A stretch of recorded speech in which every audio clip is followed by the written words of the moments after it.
Selamat berjumpa dalam Renungan Harian Provinsi MSC Indonesia.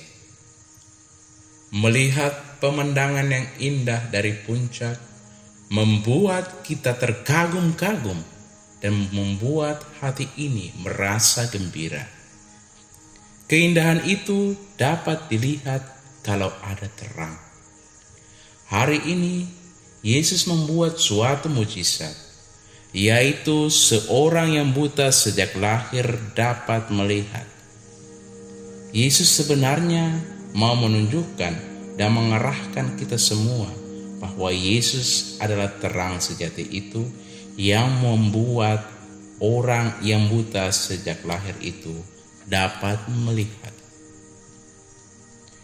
Kebutaan yang dialami oleh seseorang pada zaman Yesus dipandang sebagai kesalahan dari orang tua, sebuah kutukan, dan sebuah perbuatan dosa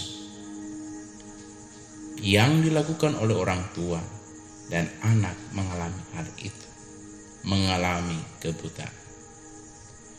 Yesus kemudian membuka cara pandang yang baru, bahwa kebutaan yang dialami oleh seseorang bukan sebuah kesalahan dari orang tua, tetapi pekerjaan Allah harus dinyatakan.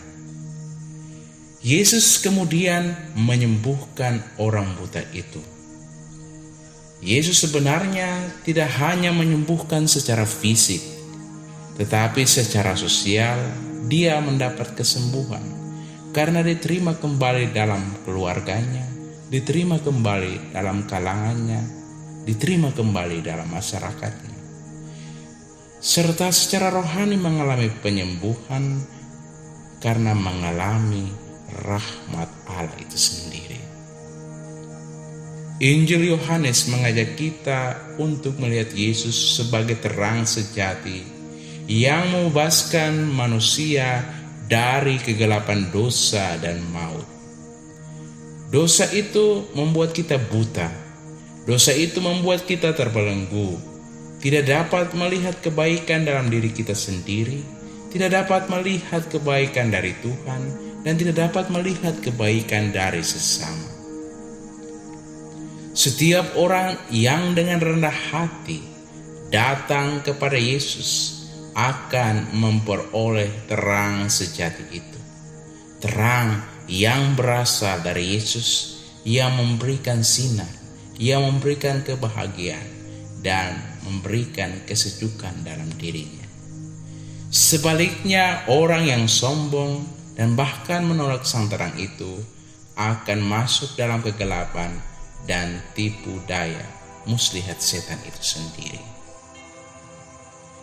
Pada kesempatan Minggu Letarik ini, Minggu Sukacita, mari kita datang menyambut sang terang itu. Terang yang membawa sukacita dan kedamaian dalam hati. Terang yang membuat kita tetap berada dalam persatuan dengan Kristus itu sendiri. Bagaimana kita dapat memperoleh terang itu?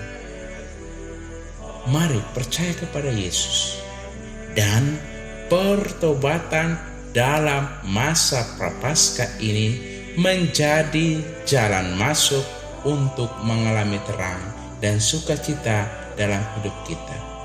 Mari kita datang kepada Yesus dan memperoleh rahmat dari Tuhan sendiri. Semoga Tuhan memberkati kita sekalian.